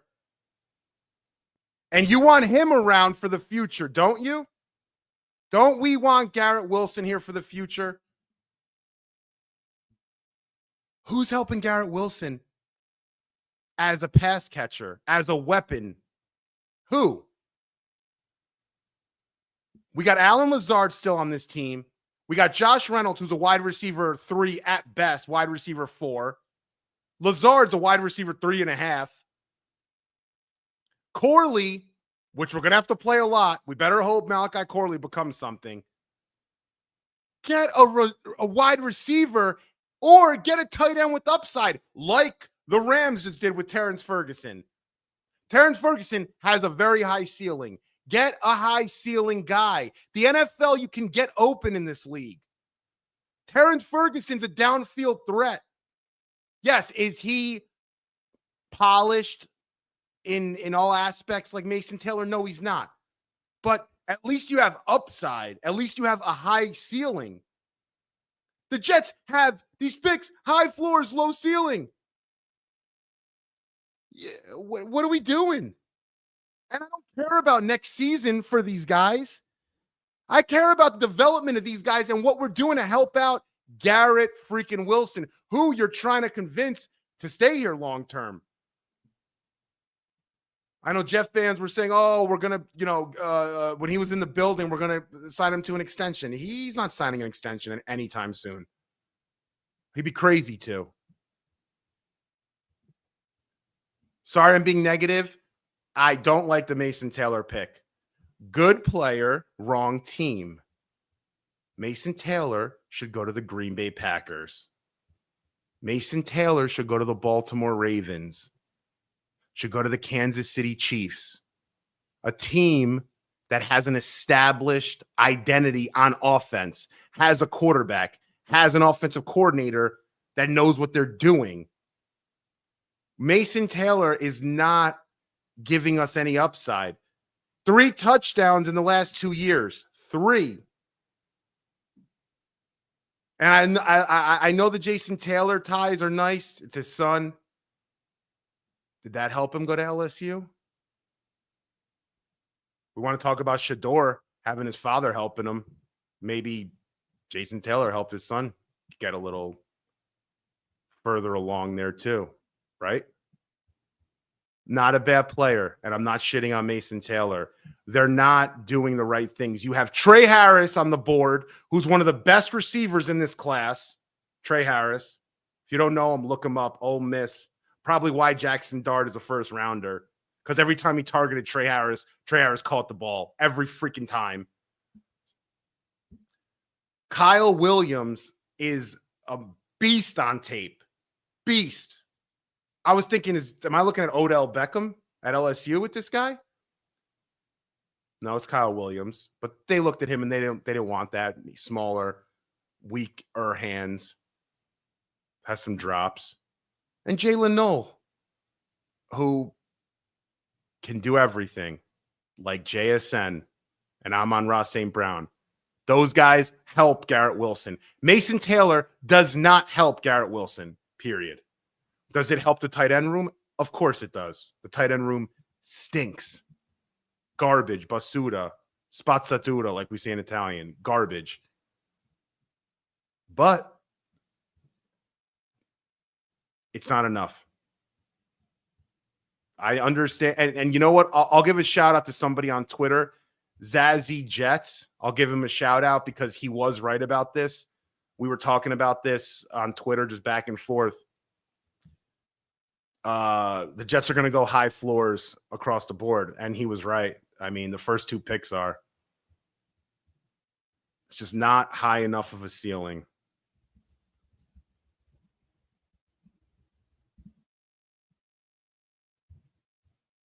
I'm going to tweet it. Mason Taylor is not a bad player. He is a good player. But for us, it's the wrong team. Not a high enough floor. Not a high enough floor. Needed a weapon with more receiving upside to help Garrett Wilson. That's it. Right? I mean,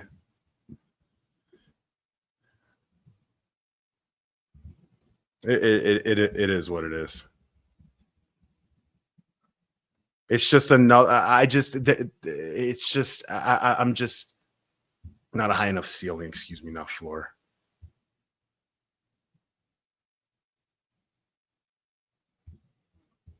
It's all good. Hey, you know what? Looking at that pick, if they wanted Mason Taylor so bad, they did, obviously. That's why they didn't get Tyler Warren. Armand Membu, that looks like a good pick. So I could see that pick working out, and then maybe the Mason Taylor pick is just whatever. Not every pick's going to work. And I think a lot of fans don't understand that. Not everyone is a starter that you draft or is good. It just is what it is. Go to any draft, go down any list. It's just of draft history. You're not drafting 3 starters in your first 3 picks. It just doesn't happen. It's very, very rare. But Jack, what's up? I saw you jump in. No, I meant, did you see the trade pop up? Texans are now trading up. Oh, nice. It was the Raiders at first.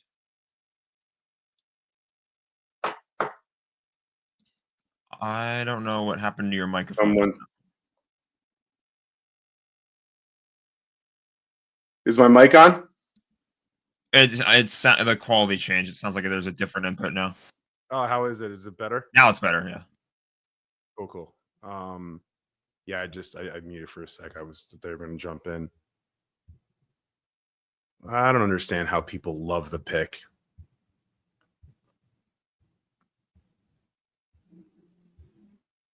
Let me look at Mason Taylor's game log. Listen, when I studied these tight ends, I liked Mason Taylor. I just didn't like him for us, right? Like 6'5" kid, does everything pretty well. Just it's just, yeah. Game log. Question: how many times did Mason Taylor catch for 100 yards in a game in college?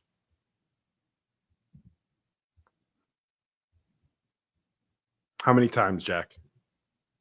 100 yards. Am I guessing something? Sorry. Yeah. I was adding a pick. Texans just drafted Arante Arisi. Oh, yeah. What was the question again? Sorry. How many times did Mason Taylor catch for 100 yards? I would not know. Not one time. Not once? Yep. And listen, it's not common always for tight ends, but like, give me that high ceiling. Mason Taylor's played in how many games? 1, 2, 3, 4, 5, 6, 7, 8, 9, 10, 11, 12, 13, 14, 15, 16, 17, 18, 19, 20, 21, 22, 23, 24, 25, 26, 27, 28, 29, 30, 31, 32, 33, 34, 35, 36, 37. So he's played in 37 games. Doesn't have a multi-touchdown game. Doesn't have a 100-yard game. That, I'm 2 touchdowns last year. How many games did I say he had? 37? Yeah, he's played in 37 games and has never had 100 yards receiving or multiple touchdowns. I wanted a pass catcher. He's a good tight end. Has he had 10 catches in a game? No, he hasn't. He's never had 9 catches in a game. Yeah, he's never. When I say not a high enough ceiling, Mason Taylor's played in. Jack, can you check 37 games, please? Played in 37 games. Has never had 100 yards receiving, 9 catches, or multiple touchdowns in a game. I wanted a pass catcher. This guy's not a pass catcher.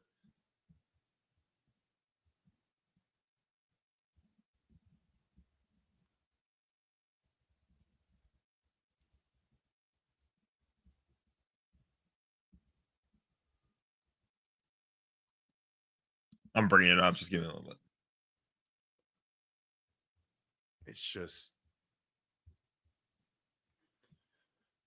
can't get out of your own way.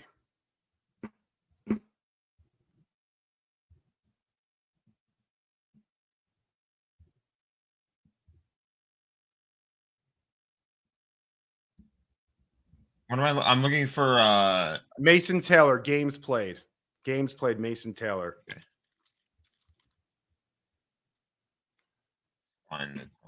He played 37, right? 37 games.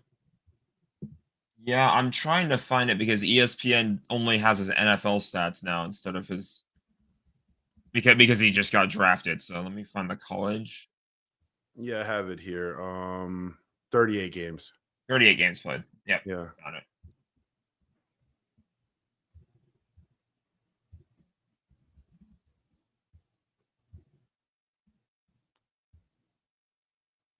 I don't think he ever had 90 yards receiving. right? You just give me. I'll look. Listen, before I tweet this out, I'm gonna look at Terrence Ferguson too, because I don't want to never had 90 yards receiving. Terrence Ferguson. It's just a fucking safe ass pick. It's just a average ceiling tight end. He ain't gonna. He's just. It's just not enough, man. Not enough firepower, bro. This team is just fucking crazy, bro. I guess Terrence Ferguson too. Never had that, but whatever.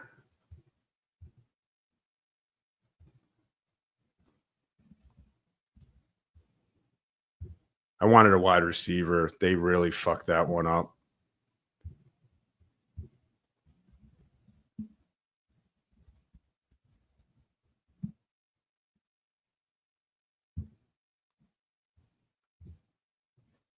It's just whatever, dude. Right? Like, am I wrong here, Jack? Am I being a jerk? Like where am I off here? I feel like, you know, it's fair to have criticisms like that for a second round pick, but at the same time, it's like you got to let it play out because it could be the right system, but it is also a building system for the Jets. They're kind of retooling after Aaron Rodgers and company left. So, yeah, this pick reminds me a little bit of Jeremy Ruckert, getting those vibes.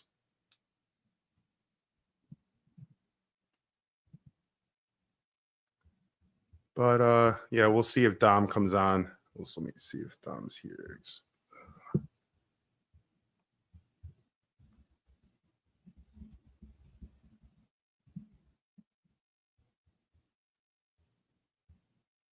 I'm getting the full details right now, but the Panthers are trading.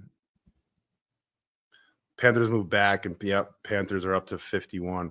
Watch them. I know they got Ted McMillan. Watch them get another wide receiver.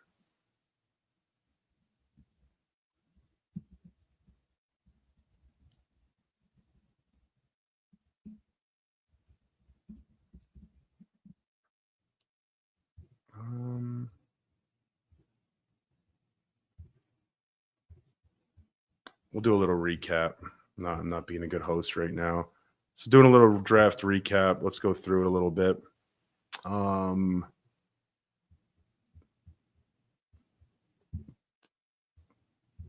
So the last, how many picks we got here?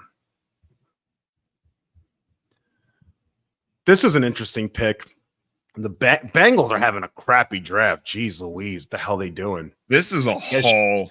They get Shamar Stewart. Yeah? What's the haul? Go ahead.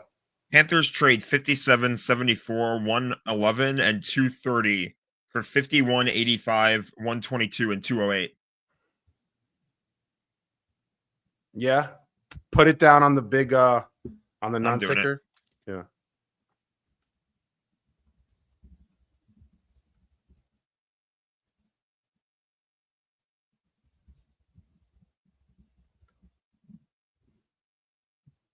Fucking team is just ridiculous.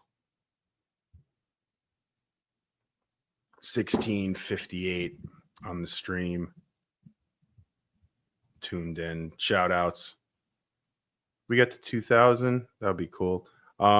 Elijah Arroyo goes to Seattle.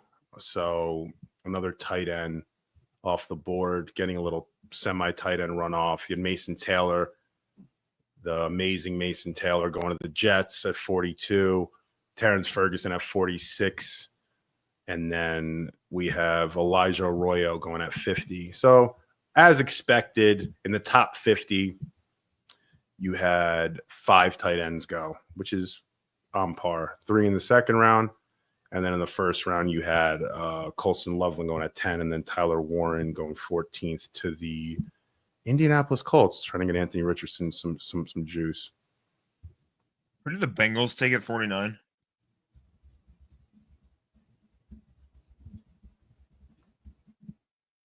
The Bengals took Demetrius Knight.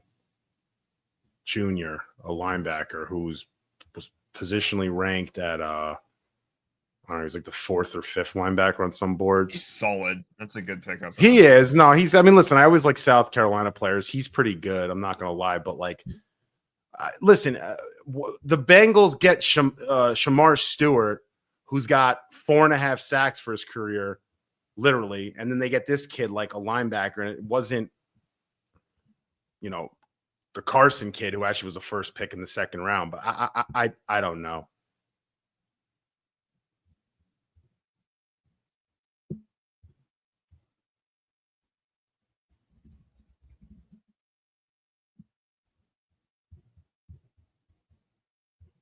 We'll just wait for Dom C.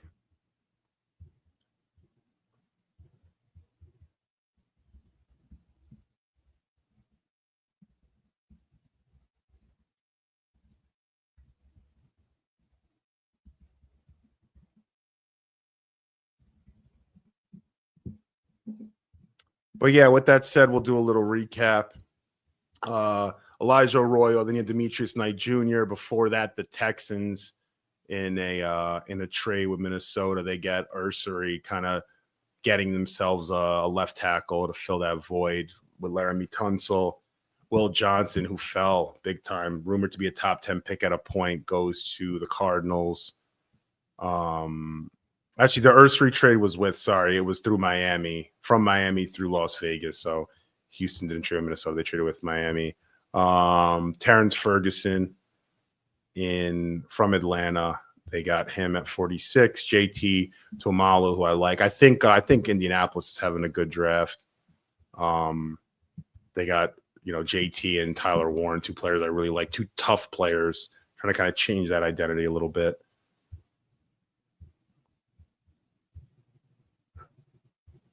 Wait for Dom C. We'll kind of roll out with him.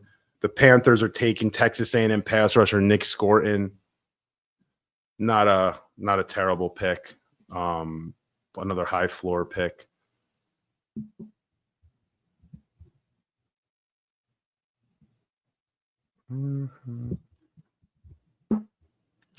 So yeah, we got some best available players right now.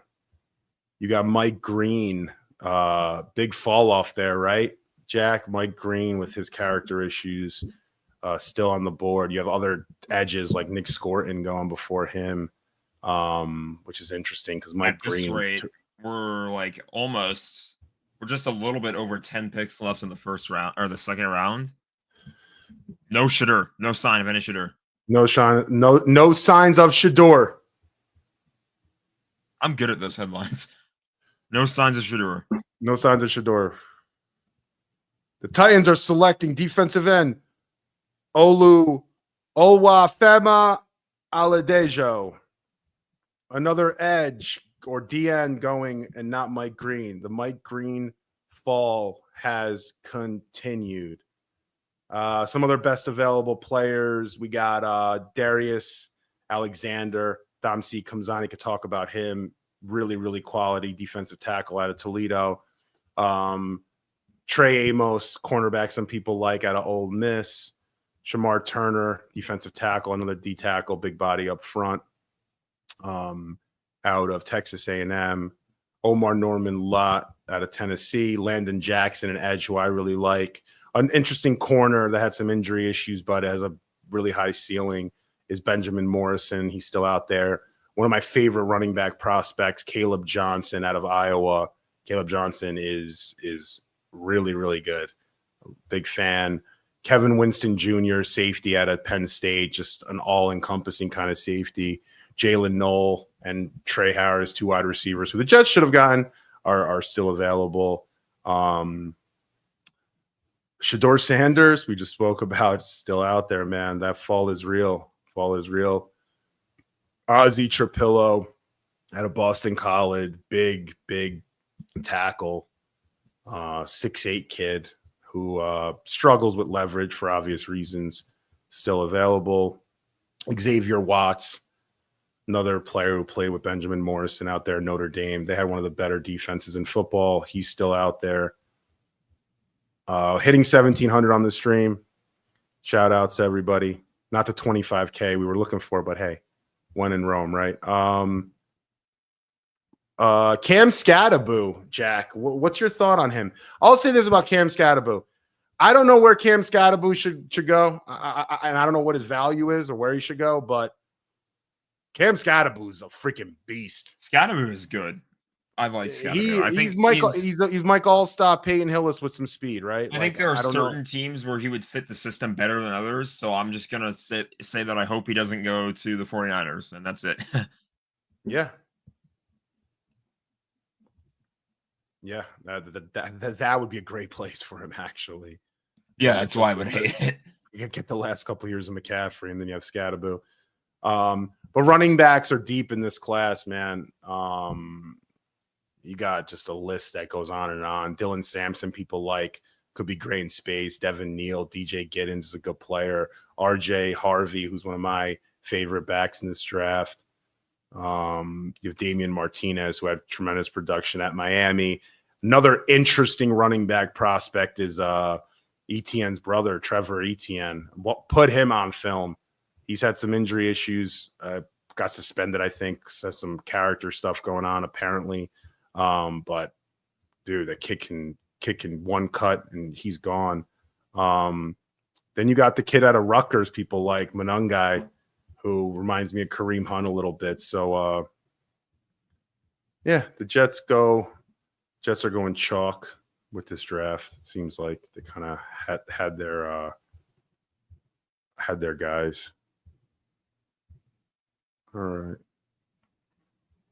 But yeah, Jack, we'll wrap this up. We went on for an hour and a half. Dom, we'll do something tomorrow for the stream. Kind of dying out a little bit here. Is there, we went through the picks. Are we waiting for anything specifically? Not really.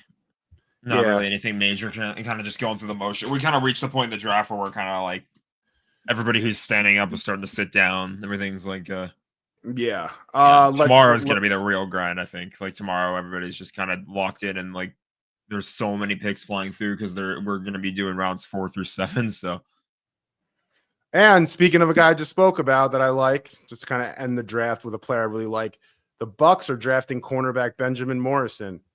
Benjamin Morrison, if healthy, which is a big concern for his, but if healthy, Benjamin Morrison is a really, really nice player at Notre Dame.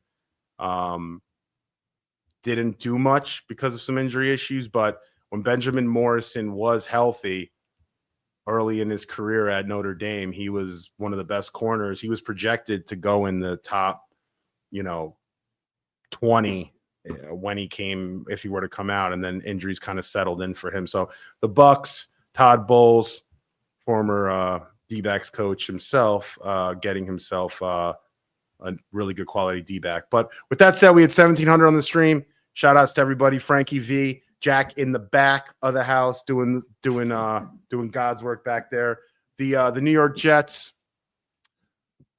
are boring. That's what it is. That's the only way I could describe this team. They're not exciting. They're not innovative. They're just boring. The colors are boring. Stadium's boring. I don't think the colors are boring. I thought the uniforms. The quarterback's boring. It's a boring team, man. Puts me to sleep. That's it. Boring can be good. Boring doesn't necessarily mean bad. The Patriots were boring, but boring can be good.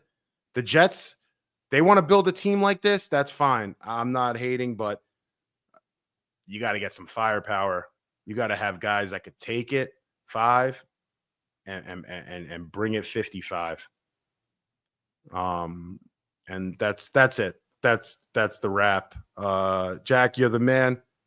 But yeah, with that said, man, salutes. uSTADIUM in the house. Check out our app.